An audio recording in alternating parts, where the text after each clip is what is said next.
Maryland authorities have charged 36-year-old Nicholas Francis Xavier Giroux, white Baltimore man, with murder after he purportedly confessed to the tragic killing of his next-door neighbor, 27-year-old Isaiah Olugbemi, an aspiring Black boxer and devoted father to a 2-year-old son. Olugbemi had won the National Golden Gloves title last month as one of the top amateur fighters in the country. He was at the top of his game. Giroux was ordered held without bond on charges of first and second-degree murder in the June 17 death and has been jailed at the Jennifer Road Detention Center since the day after the slaying. An Anne Arundel County judge scheduled Giroux's first hearing for July 17th at Annapolis District Court, where the suspect is expected to enter a plea.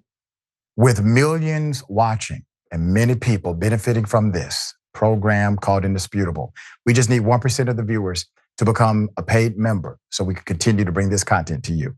Now back to the show. Giroux confessed to the killing during an interview with Anne Arundel Police June 18th, officials said, according to the Capital Gazette.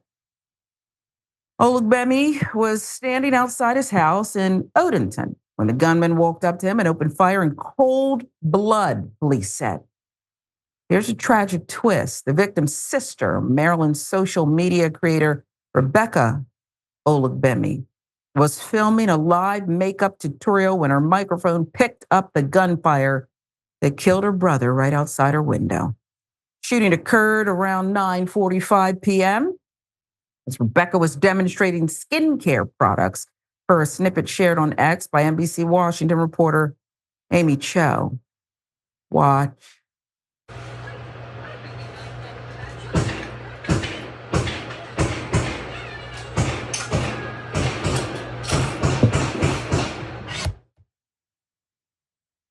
Can you imagine that? You know it's not fireworks. You know it's not a loud boom when you hear it over and over again. How many did he unload on this unsuspecting victim? Moments later, she was shocked to learn that these were the same shots that killed her brother. He always looked out for everyone and made sure that everyone was good, the grieving woman told NBC Washington. I just want them to know. And he was just a hard worker. Anything that he wanted, he went after it. And a Black star filling in the gaps. On the night of the shooting, police were called to the corner of Meadow Mist Way and Stellick Drive in Odenton, where they found Olugbemi mortally wounded but still breathing after he was shot more than a dozen times. Paramedics tried to save the bullet-riddled fighter, but he was pronounced dead on arrival at the University of Maryland Medical Center in Baltimore. According to the court papers, police recovered 9mm cartridges at the crime scene.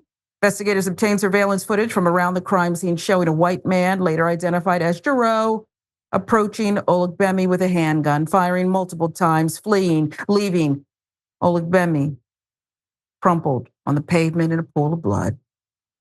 Police have not revealed a possible motive for the killing, but relatives suggested an ongoing beef between Olugbemi and Giroux culminated with last week's fatal shooting. Victim's brother, Abraham, told station WJZ Giroux lived next door to Isaiah Olugbemi and alleged that Giroux had threatened to shoot him on at least 2 other occasions this year, once in January and again in June. Prosecutor characterized the shooting as an execution, recounting that Giroux unloaded between 6 to 14 shots at Olugbemi before pausing briefly and then pumping another 3 bullets into the man as he lay defenseless on the ground. Olugbemi was quickly making a name for himself on the local boxing circuit, was planning to turn professional by the end of the year, according to the owner of the Anne Arundel County Gym, where he trained 3 times a day. He became an inspiration to many younger fighters, and friends said Olugbemi would bring his 2-year-old son to the gym to show him the ropes. I just want people to know that my brother was a great father, a great man, Daniel Olugbemi told NBC Washington. He just wanted to be nothing but a great boxer. Olugbemi won his last amateur bout June 15th, just a couple of days before he was slain. And in May, he took home a coveted Golden Gloves championship trophy following a national competition in D.C. Anne Arundel Police Department said the investigation into Olugbemi's death is continuing as they looked into Giroux's past to determine if he has any deeper connections to the victim. According to WBAL TV, Giroux's defense attorney, Peter O'Neill, said his client had been harassed by neighbors before the shooting. There's been systemic harassment of Mr. Giroux by individuals in the neighborhood that precipitated this situation, O'Neill reportedly said. What a dumb comment. I'm being harassed by neighbors. I'm being harassed by people. You walked up to a victim. You shot Mr. Olugbemi, allegedly, 6 to 14 times because you were being systemically harassed in the neighborhood. And so this was going to solve it, huh? I'm disgusted by this loss of life. And I don't know that we can't make it make sense, Yasmin.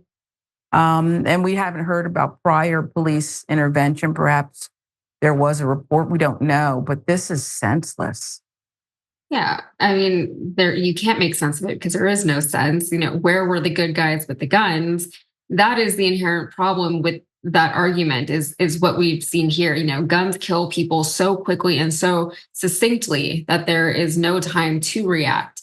There's no time for any good guy to see what has happened, go get his gun, and then go back and deal with the bad guy with the gun before the victim has already been shot and likely killed. How often have we seen that actually happen? And how often have we seen nothing happen to prevent these pointless deaths from shooting before they actually happen? So much of law enforcement is reactive rather than preventative, and that is fine for a lot of things. But when innocent lives are constantly at stake because of gun violence, it is unacceptable, especially as we continue to make these guns more and more accessible to people. We don't even know how to deal with our own neighbors anymore because we're all packing deadly heat. So if we have that kind of power behind us, why wouldn't we just jump to the end? Right? There is no negotiation. There's no compromise. There is no understanding. There's nothing. All they do is they just shoot people. And it's a weird, I can't in my head even imagine getting to the point where it's like, I'm just going to kill this person. That's insane. And that's where we are as a country now. Yeah. Had friends urge me, get a weapon, defend yourself. You'll be defended. I wouldn't do it. I had a young child who's now a preteen in the house, and I was afraid, what if a curious child it's just, what if someone took it from me? And it's not what I'm doing. And the Surgeon General, United States, has once again said something that some are deeming radical. Oh, this is a public health. It is a public health. This is an epidemic. This is an epidemic. Gun lobby will tell you that if Mr. Olugbemi had a weapon, he could have defended himself. He used his hands. He was a boxer. He was a great boxer. He was going to become one of the best. He didn't need a gun. And if this accused perp, Giroux, didn't have one, maybe they'd just be arguing. They'd still be around today.